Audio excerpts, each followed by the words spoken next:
Hello friends, स्वागत है आपका इस वीडियो में। इस वीडियो में हम लोग पढ़ने वाले हैं क्लास 10th का विज्ञान। फ्रेंड्स, प्रकाश का परावर्तन तथा अपवर्तन, ठीक है। अध्याय 10 है ये। कौन सा अध्याय है फ्रेंड्स? ये अध्याय 10 है, ठीक है। बाकी केमिस्ट्री और बायो होगा। हम लोग इसमें विज्ञान पढ़ेंगे। देखो फ्रेंड्स, इसमें हम लोग क्या पढ़ेंगे? प्रकाश का परावर्तन तथा प्रकाश का अपवर्तन, ठीक है फ्रेंड्स। तो इसमें हम लोग सबसे पहले क्या जानेंगे फ्रेंड्स कि प्रकाश है क्या। किसके बारे में बात करेंगे? प्रकाश। प्रकाश क्या है? प्रकाश कहाँ से उत्पन्न होता है, ठीक है। तो आइए फ्रेंड्स आगे हम लोग चलते हैं, देखते हैं प्रकाश है क्या। हम लोग यहाँ पे पहले प्रकाश की परिभाषा पढ़ेंगे, फिर इसको समझेंगे प्रकाश क्या है, ठीक है। प्रकाश एक प्रकार की विकिरण ऊर्जा है, ठीक है फ्रेंड्स। अब विकिरण ऊर्जा क्या है, इसको आप थोड़ा भी इग्नोर करना।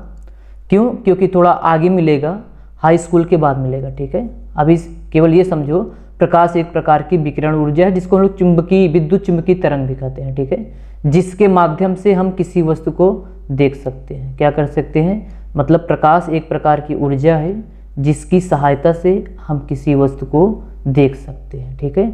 और इसका थोड़ा और हाई लेवल का परिभाषा पढ़ोगे तो प्रकाश की परिभाषा क्या है? वास्तव में प्रकाश एक प्रकार की विकिरण ऊर्जा है, ठीक है, जो विद्युत चुंबकीय तरंगों के रूप में चलता है, जिसकी तरंग दैर्घ्य 3900 एंगस्ट्रॉम से 7800 एंगस्ट्रॉम, अथवा देखो फ्रेंड्स, किसी किसी बुक में जो है 3900 एंगस्ट्रॉम से 7800 लिखा है, और किसी किसी बुक में क्या है 4000 से 8000 एंगस्ट्रॉम है, ठीक है।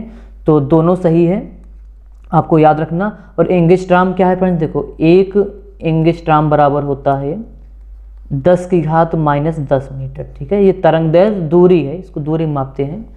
तो फ्रेंड्स देखो, हम लोग क्या पढ़े हैं कि प्रकाश एक प्रकार की ऊर्जा है और जिसकी सहायता से हम किसी वस्तु को देख पाते हैं। आइए समझते हैं इसको। इसका कहने का मतलब क्या है, हम लोग इसका प्रूफ देते हैं कि प्रकाश से वस्तु दिखाई देती है कि नहीं। देखो फ्रेंड्स, मान लो कि एक हम लोग रूम में है। कहाँ पे है? एक रूम में है। अब इस रूम में ये जो बल्ब है ये बंद है, ठीक है, एकदम अंधेरा है इसमें। तो अगर हम लोग इसमें प्रवेश करेंगे तो क्या हमें कोई वस्तु दिखाई देगा? जैसे मान लो यहाँ पे बुक रखा है, तो क्या ये हमें दिखाई देगा? बिल्कुल नहीं दिखाई देगा। अब जैसे हम लोग इस बल्ब को जलाएंगे, क्या करेंगे इसको? जैसे हम इस बल्ब को जलाएंगे तो क्या होगा? प्रकाश इसमें से निकलेगा, कहाँ पड़ेगा? वस्तु पर पड़ेगा। ध्यान देना फ्रेंड्स, कहाँ पड़ेगा? वस्तु पर। और इस वस्तु से टकराने के पश्चात फिर कहाँ जाएगा? हम लोगों की आँख पे पड़ेगा, और ये आँख सूचना देगा किसको? मस्तिष्क को। और मस्तिष्क इसकी पहचान करेगा और बताएगा कि ये वस्तु क्या है, कैसी है, क्या नहीं है, ठीक है फ्रेंड्स। तब हमें जाके वस्तु दिखाई पड़ेगी, ठीक है फ्रेंड्स। तो कुल मिला के हम लोग ये जान सकते हैं कि प्रकाश क्या है। प्रकाश की सहायता से, देखो फ्रेंड्स, प्रकाश ही निकला, इसी को हम लोग बोलेंगे ना एक विकिरण ऊर्जा। समझो, अभी प्रकाश ही समझो। ये जो माध्यम निकला, इस बल्ब को जलाने से हमें क्या हुआ? वस्तु दिखाई दी। कैसे दिखाई दी?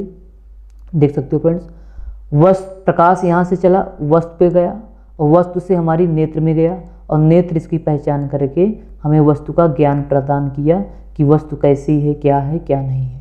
ये कब हुआ? जब हम लोग इस बल्ब को ऑन किए, ठीक है। और इसी विकिरण को, इसी कारक को हम लोग क्या बोलते हैं? प्रकाश बोलते हैं, ठीक है। इससे देखो फ्रेंड्स, प्रूफ भी हो रहा है कि प्रकाश से ही हम लोग वस्तु को देख पा रहे हैं। इस बल्ब को अगर बंद कर दोगे तो वस्तु हमें दिखाई नहीं देगी। इसका मतलब ये हुआ, प्रकाश एक प्रकार की ऊर्जा है। अब ऊर्जा क्यों है इसको हम लोग अभी बताएंगे। अभी ये समझो, प्रकाश की सहायता से हम लोग क्या कर सकते हैं? किसी वस्तु को देख सकते हैं। और एक बात याद रखना फ्रेंड्स, हम लोगों की आँख भी सही होनी चाहिए, नहीं तो दिखाई नहीं देगा। तो प्रकाश, किसी वस्तु को देखना है तो हम लोगों के पास दो चीज़ तो होनी चाहिए, एक प्रकाश और एक क्या? हमारी स्वस्थ नेत्र, ठीक है फ्रेंड्स। अब देखो फ्रेंड्स, अब हम लोग बात कर रहे हैं प्रकाश एक प्रकार की ऊर्जा है। इसको कैसे पता करोगे कि प्रकाश ऊर्जा है? इसको समझने के लिए फ्रेंड्स देखो, हम लोग मान लेते हैं ये क्या है? ये एक लालटेन सुने हो, ठीक है, वही बना रहे हैं फ्रेंड्स, ठीक है। अब इसमें हम लोग क्या करेंगे? देखो फ्रेंड्स, इसमें क्या भरा रहता है, बता सकते हो इसमें क्या होता है? इसमें हम लोग तेल भरते हैं। क्या रहता है? लालटेन में क्या रखता है? तेल, ठीक है। इसमें तेल है। अब जैसे हम लोग इसमें आग लगाएंगे, मतलब इसको जलाएंगे। इसको अगर हम लोग जलाएंगे देख सकते हो फ्रेंड्स, अगर ये जलेगा तो ये जलेगा कब, इसमें उपस्थित क्या है, देखो फ्रेंड्स जैसे हम लोग इसको जलाएंगे इसके चारों तरफ क्या उत्पन्न हो जाएगा, प्रकाश। ठीक है, अब देखो ये प्रकाश उत्पन्न कैसे हो रहा है, इसमें देखो फ्रेंड्स इसमें तेल है और इस तेल में हम लोग जानते हैं कौन सी ऊर्जा रहती है, रासायनिक ऊर्जा। कौन सी ऊर्जा रहती है फ्रेंड्स, रासायनिक ऊर्जा रहती है।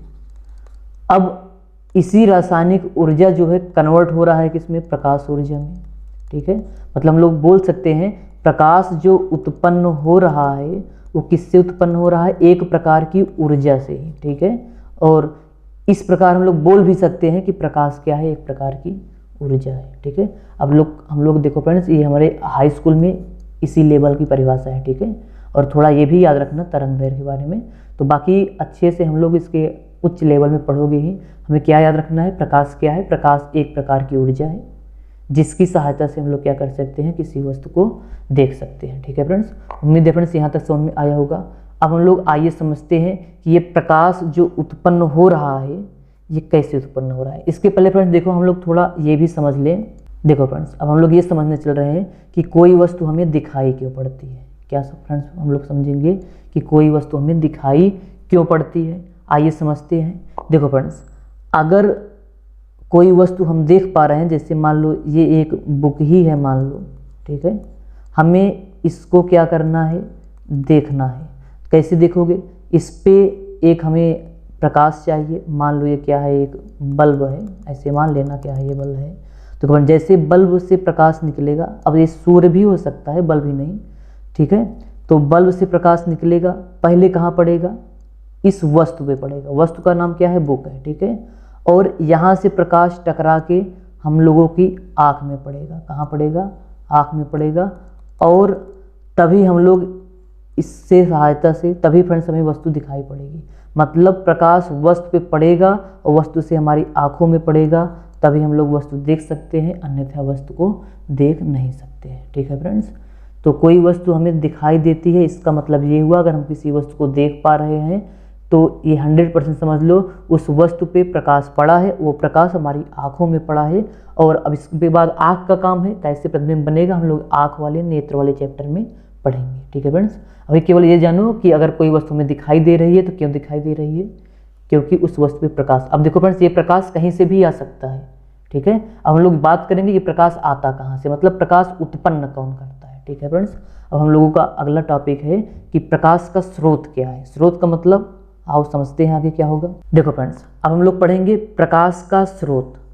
अब इसकी देखो फ्रेंड्स ऐसे परिभाषा भी लिख लेना, हम बोल दे रहे हैं। प्रकाश का स्रोत का मतलब ये हुआ जिस वस्तु से प्रकाश निकलता है, लिखना चाहे लिख सकते हो, जिस वस्तु से प्रकाश निकलता है उसी को हम लोग क्या कहते हैं, प्रकाश स्रोत ना। जिस वस्तु से प्रकाश निकलता है उसी वस्तु को हम लोग क्या नाम बोलेंगे, प्रकाश स्रोत। अब देखो फ्रेंड्स प्रकाश स्रोत दो जगह से निकल सकता है। ठीक है, कैसे, एक प्राकृतिक स्रोत और एक मानव निर्मित स्रोत।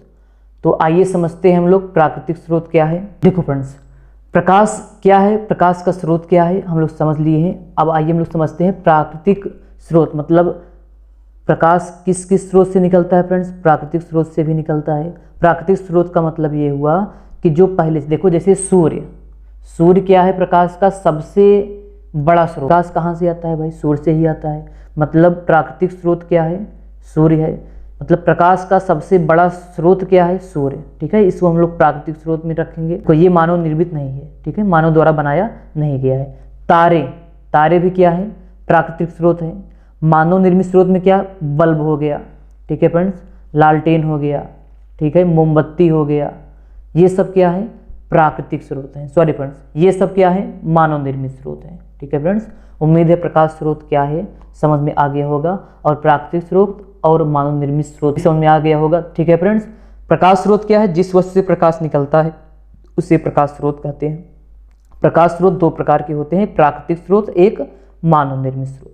अब आइए हम लोग समझते हैं अगला टॉपिक, दीप्त तथा अप्रदीप्त या अदीप्त। देखो इसको दीप्त और अदीप्त भी बोल सकते हो। ठीक है, तो प्रदीप्त यहाँ पे क्या होगा देख लेना, प्रदीप्त, और ये आधा प होगा, और यहाँ पे क्या होगा, अप्रदीप्त। ठीक है फ्रेंड्स, प्रदीप्त तथा अप्रदीप्त वस्तुएं क्या है, इसको ध्यान से समझना। सबसे पहले हम लोग समझेंगे कि प्रदीप्त। सबसे पहले हम लोग पढ़ेंगे कि प्रदीप्त वस्तुएं क्या है, ठीक है। फिर उसके बाद हम लोग क्या पढ़ेंगे, अप्रदीप्त वस्तुएं। आइए इसको समझते हैं। देखो फ्रेंड्स, वे वस्तुएं जो स्वयं प्रकाश उत्पन्न करती हैं, जैसे सूर्य का खुद का प्रकाश होता है, मतलब ये खुद प्रकाश उत्पन्न करती हैं। बल्ब का भी क्या होता है, खुद का प्रकाश होता है। तो जो वस्तुएं स्वयं प्रकाश उत्पन्न करती हैं, जिनका खुद का प्रकाश होता है, उन्हें हम लोग क्या बोलते हैं, प्रदीप्त वस्तुएं, ठीक है फ्रेंड्स। जैसे लालटेन हो गया, ठीक है, लैंप हो गया, सूर्य, तारा, ठीक है, बिजली बल्ब, यही बल्ब की बात कर रहे हैं, ये सब क्या है, प्रदीप्त वस्तुएं हैं, ठीक है। अब देखो फ्रेंड्स, अप्रदीप्त वस्तुएं क्या है या अप्रदीप्त प्रकाश क्या है, इसको ऐसे भी बोल सकते हो।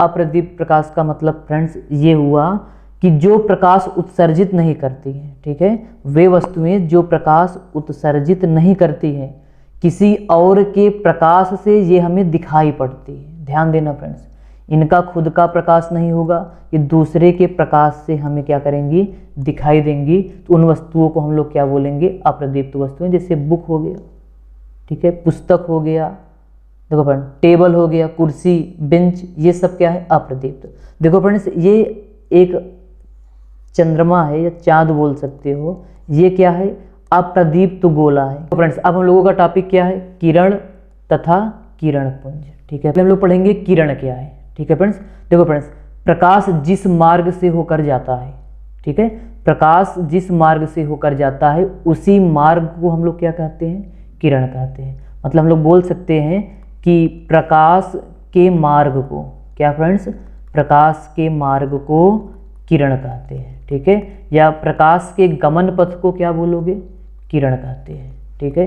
अब फ्रेंड्स, इसको हम लोग दिखाएंगे किससे, ध्यान देना फ्रेंड्स, इसको हम लोग एक एरो से दिखाएंगे, एक तीर से दिखाएंगे, ठीक है। इसको कैसे दिखाओगे, तीर से। तो ये क्या है, प्रकाश का गमन पथ कहलाएगा, ठीक है। तो फ्रेंड्स, ये तो हो गया किरण। अब किरण पुंज, देखो फ्रेंड्स, पुंज मतलब होता है समूह, और किरण पुंज का मतलब क्या हो गया, किरणों का समूह। बहुत सारे किरणों के समूह को हम लोग क्या बोलते हैं, किरण पुंज, ठीक है फ्रेंड्स। जैसे मान लो ये हो गया, ये हो गया, ठीक है, ये हो गया, ये हो गया, ये हो गया, ठीक है फ्रेंड्स, ये हो गया। इसको हम लोग क्या बोलेंगे, किरण पुंज। इसको हम लोग क्या बोलोगे फ्रेंड्स, किरण पुंज। ये सब क्या कहलाएंगी, किरण पुंज। मतलब किरणों के समूह को हम लोग क्या बोलेंगे, किरण पुंज। अब फ्रेंड्स देखो, अब हम लोगों का टॉपिक ये होने वाला है कि किरण पुंज कितने प्रकार के होते हैं। ध्यान देना फ्रेंड्स, किरण पुंज भी प्रकार के होते हैं। किरण पुंज को हम लोग 3 प्रकार में बांटे हैं। किरण पुंज कितने प्रकार का होता है फ्रेंड्स, 3 प्रकार के, ठीक है फ्रेंड्स। किरण पुंज कितने प्रकार के होते हैं, 3 प्रकार के। एक होता है अपसारी किरण पुंज। कौन सा, अपसारी। अब अपसारी क्या है बता रहे हैं, पहले इसको नोट कर लो, अपसारी किरण पुंज। इसको नोट कर लो कि किरण पुंज कितने प्रकार के होते हैं, 3 प्रकार के। पहला अपसारी किरण पुंज, दूसरा क्या है, अभिसारी। ध्यान देना फ्रेंड्स, दूसरा क्या है, अभिसारी, ठीक है। दूसरा क्या है, अभिसारी किरण पुंज। तीसरा क्या है, तीसरा है फ्रेंड्स समांतर किरण पुंज। कौन सा, समांतर। देखो फ्रेंड्स, अपसारी मतलब होता है फैलना। क्या होता है, फैलना, ठीक है। अगर हम लोग इसकी परिभाषा ऐसे समझ लो, परिभाषा मत लिखना। अपसारी का मतलब प्रकाश एक बिंदु से बहुत सारे किरणें क्या हो, निकल जाए। ध्यान देना फ्रेंड्स, एक बिंदु से अगर बहुत सारे किरणें निकल रही हैं तो हम लोग इस किरणों को क्या बोलते हैं, अपसारी किरण पुंज, ठीक है फ्रेंड्स। अभिसारी क्या है, अभिसारी का मतलब फ्रेंड्स ये हुआ कि ये हमें एक बिंदु पर जाती हुई प्रतीत होंगी। मतलब हमें ऐसे लगेगा कि ये सारी प्रकाश किरणें एक बिंदु पे जा रही हैं, ठीक है, कहीं से आ रही हैं, सब एकत्रित कहाँ हो रही हैं, किसी एक बिंदु पर। तो हम लोग उसको क्या बोलोगे, अभिसारी किरण पुंज, ठीक है। ये है अभिसारी किरण पुंज। अब फ्रेंड्स हम लोग इधर लिखेंगे समांतर किरण पुंज। अब समांतर किरण पुंज क्या है, प्रकाश किरणें एक दूसरे के क्या हो, समांतर हो। क्या हो फ्रेंड्स, एक दूसरे के समांतर हो, तो उन किरणों को, उन प्रकाश किरण पुंज को हम लोग क्या बोलते हैं, समांतर किरण पुंज, ठीक है फ्रेंड्स। किरण पुंज कितने प्रकार के होते हैं, देखो फ्रेंड्स, किरण पुंज कितने प्रकार के होते हैं? 3 प्रकार के। एक अपसारी, अपसारी का मतलब प्रकाश एक बिंदु से कहीं फैल जाए। अभिसारी का मतलब क्या हुआ? कहीं से आए और एक बिंदु पर एकत्रित हो जाए। समांतर किरण पुंज का मतलब जब प्रकाश किरणें एक दूसरे के क्या हो? समांतर हो, तो हम लोग क्या बोलेंगे उसे? समांतर किरण पुंज। ठीक है फ्रेंड्स, अब हम लोग पढ़ने वाले हैं पारदर्शी पदार्थ। पारदर्शी पदार्थ देखो नाम से ही लग रहा है कि वे पदार्थ जिनसे होकर प्रकाश आसानी से पार कर जाता है। ठीक है फ्रेंड्स, मतलब हम लोग बोल सकते हैं कि वे पदार्थ, ऐसे पारदर्शी पदार्थ वे पदार्थ होते हैं जिनसे प्रकाश क्या हो जाए? आसानी से पार कर जाता है। कैसे? देखो फ्रेंड्स, कांच से, कांच क्या है? पारदर्शी पदार्थ है, प्रकाश इससे आसानी से निकल जाता है। अरे भाई चश्मा लगाते हो, उससे हमें प्रकाश, कोई वस्तु दिखाई देती है, मतलब दिखाई देती है मतलब वस्तु प्रकाश, देखो फ्रेंड्स अगर वस्तु दिखाई देती है तो प्रकाश उससे चीरते हुए आया है, तभी देख पा रहे हो। तो कांच क्या है? एक पारदर्शी पदार्थ है। ठीक है, पानी हो गया या जल बोल सकते हो, जल क्या है? पारदर्शी पदार्थ है। ठीक है, तो फ्रेंड्स इन सब वे पदार्थ मतलब हम लोग बोल सकते हैं कि ऐसे पदार्थ, ऐसे लिख लो, लिखना चाहते हो कि वे पदार्थ जिनसे प्रकाश आर पार हो सके उन्हें क्या बोलोगे? पारदर्शी पदार्थ। जैसे कांच, पानी, हवा आदि सब क्या है? हवा भी क्या है? पारदर्शी पदार्थ है। ठीक है फ्रेंड्स, अब हम लोगों का टॉपिक क्या है कि पारभासी पदार्थ क्या है, तो समझना ध्यान से। देखो फ्रेंड्स, पारभासी ऐसे पदार्थ जिनसे थोड़ा बहुत प्रकाश गुजरे और थोड़ा बहुत ना गुजरे, मतलब हल्का सही प्रकाश गुजरे, बाकी सबका प्रकाश का आर पार ना हो पाए, उस पदार्थ को हम लोग क्या बोलते हैं? पारभासी पदार्थ। और अच्छे से लिख सकते हो, वे पदार्थ जो उन पर पड़ने वाले प्रकाश के एक छोटे से भाग को ही अपने से गुजरने देता है, पारभासी पदार्थ कहलाता है। जैसे घिसा कांच। फ्रेंड्स देखो, अगर एक कांच ले लो, इसको क्या करो? घिस दो और इस पर प्रकाश डालोगे तो प्रकाश पूरा आर पार नहीं जाएगा, कुछ ही भाग क्या हो जाएगा? इधर निकलेगा। और क्या हो गया फ्रेंड? Tracing paper. ठीक है फ्रेंड्स, दूध और घना धुआं जिसको कोहरा बोल सकते हो, ये सब क्या है? पारभासी पदार्थ है। ठीक है, अब हम लोग पढ़ेंगे अपारदर्शी। क्या फ्रेंड्स? नाम से ही लग रहा है, तो फ्रेंड्स नाम से ही लग रहा है कि प्रकाश पार करने वाला नहीं है, तो उसको क्या बोलोगे? अपारदर्शी पदार्थ। पारदर्शी पदार्थ की परिभाषा क्या लिखोगे फ्रेंड्स? बोल दे रहे हैं, लिख लेना कि वे पदार्थ जिनसे होकर प्रकाश नहीं गुजर पाता है अपारदर्शी पदार्थ कहलाते हैं। ठीक है फ्रेंड्स, क्या कहलाएंगे? अपारदर्शी पदार्थ कहलाएंगे। ठीक है फ्रेंड्स, जैसे उदाहरण लिख सकते हो, जैसे ईंट हो गया, ईंट तो सुन ही हो, ईंट हो गया, लोहा हो गया, ठीक है, पत्थर हो गया, किताब हो गया, ये सब क्या है? अपारदर्शी पदार्थ है। फ्रेंड्स अब हम लोग अगले टॉपिक में पढ़ेंगे कि प्रकाश की गति, मतलब प्रकाश चलता है, कहाँ कहाँ चलता है। ठीक है, प्रकाश का परावर्तन क्या है, अपवर्तन क्या है, ये सब हम लोग पढ़ेंगे। तो फ्रेंड्स उम्मीद है वीडियो पसंद आया होगा। अगर वीडियो पसंद आया हो तो वीडियो को लाइक और चैनल को सब्सक्राइब जरूर कर दीजिएगा। धन्यवाद।